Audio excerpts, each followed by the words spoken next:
Agora no estúdio, ao vivo, uma conversa esclarecedora com nosso convidado.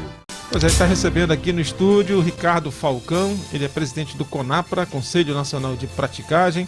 É um prático da Bacia Amazônica, né? Está atuando na Amazônia há mais de 20 anos, né? Isso, 23 anos já. 23 anos com esse corpinho aí de ponta direita. Natural da onde, hein, Falcão? Natural do Rio, vim pra cá com 23 anos, tô com 46, então metade da minha vida eu já passei aqui no Amapá. Já toma açaí? Há muito tempo. Com açúcar ou sem açúcar? Com açúcar, não consigo me livrar do açúcar. Farinha? Farinha. Então já tá, é dos nossos. Ô, Ricardo, um prazer grande e saber que agora você foi premiado também pela ANTAC. Como é que foi isso? Explica pra gente. Bom dia, Cleber, bom dia aos ouvintes. Prazer estar aqui na bancada. Foi uma grande honra, nós competimos com 18 obras que foram produzidas por universidades, PhDs, e foi uma grata surpresa. A gente tinha sido avisado que estava entre os 3 primeiros, chegar lá e ganhar a primeira colocação. Categoria Inovação. Inovação. E a gente explorou exatamente o que você nos deu a honra de assistir no ano passado, lá na Universidade de São Paulo, quando a gente fez a simulação dos novos terminais. Foram 2 dias dedicados aos terminais privados, da PLA Logistics, que é uma das nossas empresas, sabe disso. Mas a gente aproveitou para analisar o porto público, a CDSA. Na época o Glauco era o presidente, estava lá também.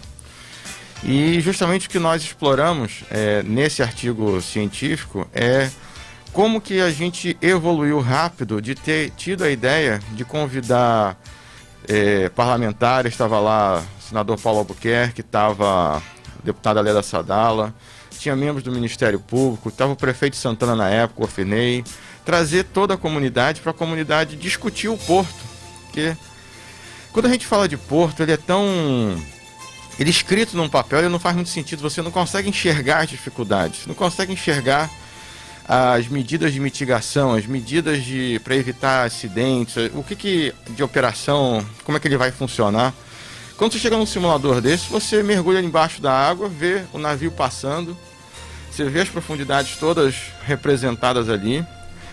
Para a gente chegar nesse nível de simulação, a gente teve que fazer 1.089 medições de corrente ali na região para a gente atualizar.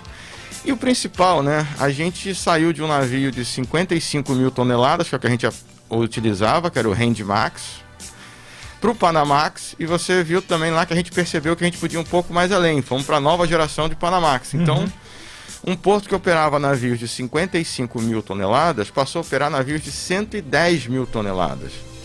E outra coisa é que o porto saiu de operar 1 hora por dia para operar as 24 horas do relógio. Basta que você tenha o balizamento noturno.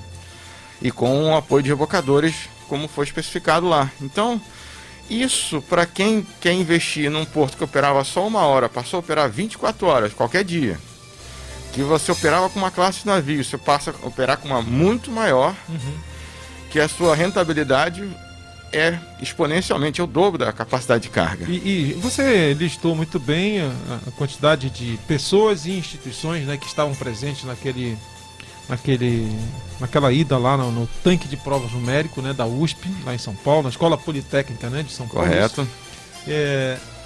Essa mobilização por si, essa estratégia foi que pode ter acelerado todo o processo, ou seja, até a Marinha do Brasil presente, acompanhando ali em cima. Principalmente a Marinha. E chancelando o aval para essas manobras, é isso? Exatamente, porque a gente já estava num processo dentro do Ministério da Infraestrutura desde 2017, ANTAC e tudo. Então, passado esse processo, a gente conseguiu, agora recente, o contrato de concessão da plataforma logística do Amapá do terminal de granéis líquidos, que é o terminal de combustíveis que vai ser construído lá na região. E já está na mesa do Diogo Piloni, que é o secretário de Portos. Eu conversei, quando eu estava recebendo o prêmio, com o Marcelo Sampaio, que é o 02 do secretário executivo do Ministério da Infraestrutura. E a qualquer momento nós vamos ter o contrato de concessão do outro terminal, que já está na fase final. Então, isso adiantou o processo. Você trazer todo mundo para a mesa. E fruto dessa experiência, que o Amapá, que foi quem lançou isso, nós, a nível nacional, resolvemos investir Então nós temos um grande espaço em Brasília que está sendo construído o Centro de Treinamento da Praticagem do Brasil, e onde nós vamos ter uma parceria com a Universidade de São Paulo. Nós vamos ter em Brasília todos os portos brasileiros fazendo exatamente o mesmo modelo de sucesso que deu no Amapá. Então eu vou estar próximo da Secretaria de Portos, do Ministério da Infraestrutura, Ministério da Economia, Marinha do Brasil, o principal está em Brasília, os próprios parlamentares. Então surgiu uma dúvida de porto, o pessoal vai poder ir rapidamente ali. Sem contar que Brasília é esse hub mesmo, de estar no centro do país, correto, mais próximo de todo mundo, né? O centro do poder, né? O centro está lá, quem discute todos os grandes debates está em Brasília. Olha, temos matéria, não é, Breno? Coloca na tela aí, da cerimônia de premiação que aconteceu em Brasília, né? Qual foi o dia? Foi agora dia 14 e foi lá no Clube Naval de Brasília, tá aí com o professor Tanuri. Tá, isso aí tá na nossa página pro campo, que é o portaldoagro.com. E o centro é o Marcelo Sampaio, que é o 02 da pasta do Ministério da Infraestrutura. Depois do Tarcísio é ele, como o Tarcísio estava viajando. E ali à direita tá o professor Eduardo Tanuri, que é o PhD lá da Universidade de São Paulo. Né? Exatamente. A gente conversou com ele lá. Roda aí, o Breno, vai, desliza mais, vamos ver mais um pouquinho, desliza no post aí pra gente. Ó, plataforma Logística e Praticagem do Amapá são premiadas pela ANTAC. A matéria tá lá na nossa página, portaldoagro.com. Aí tá um recorte daquela maquete, né? Essa é a solução, né, que foi premiada. Essa aí são os 2 novos terminais privados. E graças ao estudo dos terminais privados é que você aumentou o tamanho do porto público.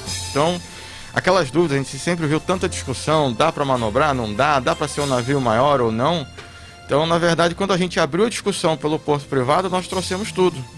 Graças a Deus a gente teve a parceria na época do Glauco, que topou a gente abrir essa discussão. E qual foi a consequência? A gente quase que imediatamente, deu 3 semanas depois que a gente teve essa avaliação, a Companhia Docas de Santana recebeu o primeiro Panamax com 225 metros de comprimento. Saiu de 55 para 73 mil toneladas por navio. Então, você já ganha 50% de estalo. Simplesmente a outra classe ainda não veio, mas a hora que ela vier já está aprovada para funcionar. Só para o pessoal entender que não é... Eu sei que o tema é muito técnico, não é, Ricardo? Mas aumentar o tamanho, né? Com a tecnologia de construir navios maiores, a ideia é reduzir o custo do frete. É isso. É isso. Então o frete por tonelada fica mais barato. A gente já vive aqui no paralelo norte, na parte de escoamento do agronegócio, que é verdade que o Amapá é uma solução logística para o norte de Mato Grosso, é uma solução logística para vários estados da federação. Só que o que acontece é que a gente ainda estava operando uma classe de navios que não era tão rentável. Quando a gente já partiu para o Panamax e já estamos operando o Panamax, a gente é olhado de uma maneira diferente por investidores. A gente já de certa maneira, muito mais rentável. Só que a gente consegue ainda ir mais longe. Então, é um porto abrigado, é um porto que, como eu digo para muita gente, Papai do Céu desenhou Santana para ser porto. É um lugar perfeito para isso. Ok, Breno, pode voltar para cá, tá aí as fotos, né? Tá aí, essa foto já a última, né? Coletiva aí. O Ricardo, e você falou, né? Santana foi feito para isso, né? Tem um calado, essas condições, a localização, enfim. Estamos na foz do Rio Amazonas, o Brasil inteiro essa semana está falando, né, de novo da Amazônia, mas está falando agora de um problema, mais um problema no arquipélago do Bairique. E essa é uma situação quase paradoxal, na foz do Rio Amazonas, onde essa boca, se eu não estou enganado, que tem pontos que é 17 quilômetros de um lado a outro. Muito mais. Mais que isso, né? Na foz do Rio Amazonas você tem mais de 100 quilômetros de uma margem a outra. Mais de 100 quilômetros. Onde ele é mais estreito é na frente de Óbidos, né? Óbidos é um dos grandes gargalos. A gente chama da garganta do Amazonas, é em frente a Óbidos. Pois é, então essa situação, como eu disse, paradoxal de a gente ter ainda um ponto de estrangulamento para a navegação é a Barra Norte. Isso é pela deposição de sedimentos do Rio Amazonas, é um conjunto de rochas. O que é esse gargalo? Ela não foi estudada apropriadamente. Então a gente faz uma discussão hoje muito séria de medir a maré para a gente passar não tocando no fundo. Então a gente não tem ainda uma pesquisa muito profunda de que tipo de sedimentos que estão ali. E a gente não está falando em dragagem, a gente não está falando em nada disso. É aproveitar o que a natureza te oferece naturalmente. Então, com o que a natureza oferece, a gente vai sair do calado de 11,5 e a expectativa da praticagem é de chegar entre 12,5 e 13, que já responde o que o agronegócio precisa. Para a gente um dia falar em outras classes navios, você teria que chegar a 14, 15 metros de profundidade. Aí você teria que discutir dragagem, sedimentos. Mas, Kleber, eu tive a felicidade de, em 2010, de ir ao rio Mississippi e naveguei as 3 regiões de praticagem lá, desde a entrada, a parte do Nova Orleans e chegar até Baton Rouge. Subi, desci e eu descobri o seguinte: é uma mera decisão e custo, porque eles têm exatamente o mesmo problema na foz do Mississippi, eles dragam aquilo e passam navios enormes. Então, é uma mera decisão, porque a Barra Norte significa você falar dos terminais de Bauxita, de Trombetas e de Juruti. Você está falando de Santarém, que também passa por aqui. A gente fala como se estivesse legislando em causa própria, não, sendo um problema local, mas todo Manaus mundo que vai subir o Amazonas passa pelo mesmo, padece do mesmo problema, né? Exatamente. Aí Taquatiara escoando a soja ali na foz do Rio Madeira e usa... Todos passam por Macapá, todos passam aqui na frente. Então não é só para o Porto Santana. A gente chama Interlândia, é um nome técnico que a gente usa para toda a zona econômica de abrangência. Então a zona econômica de abrangência de qualquer coisa no Amapá é toda a Amazônia, desde o norte do Mato Grosso para cá. Qualquer vantagem que se ganha no Amapá reflete em toda essa região.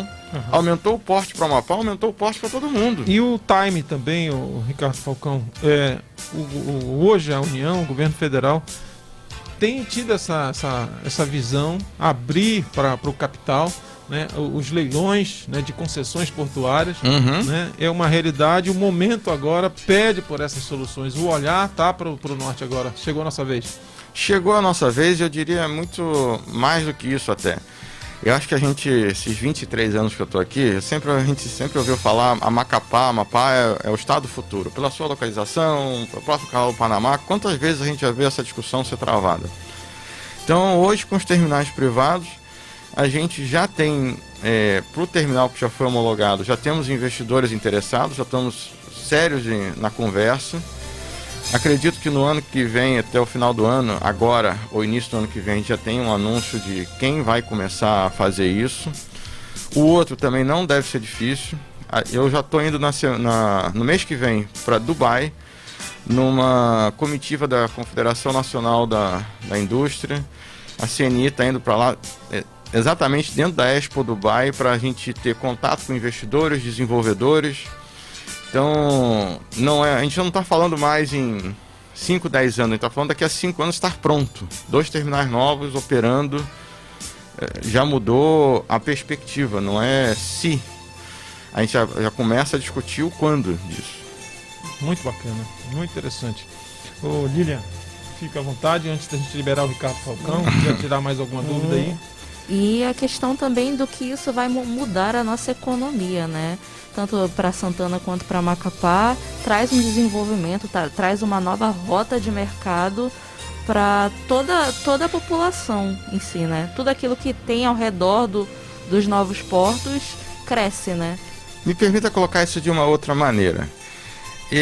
Quando a gente, como sociedade, como cidadão, a gente quer que as nossas ruas sejam boas, a gente quer ter boas escolas, a gente quer ter bons hospitais, a gente quer ter várias coisas que o Estado precisa nos proporcionar, seja a nível do federal, do estadual, municipal, mas a gente precisa de uma coisa básica para isso: dinheiro, recurso. Sem dinheiro não se faz nada, você vai ter que buscar esse recurso. Quando você tem um motor dentro da sua economia, que é um porto, que passa carga e paga imposto, só para a gente ter uma ideia do que a gente está falando, quando você tinha aquela operação de navio petroleiro aqui, cada navio pagava mais de 10 milhões de reais de imposto para o Estado. Com esses 2 terminais operando na capacidade deles, daqui a 5 a 7 anos na capacidade máxima, a gente deve ter nos 2 terminais 300 navios por ano. Com isso dá 3 bilhões de reais de arrecadação, num Estado que tem pouco mais de entre 6 e 7 bilhões de reais por ano para se administrar.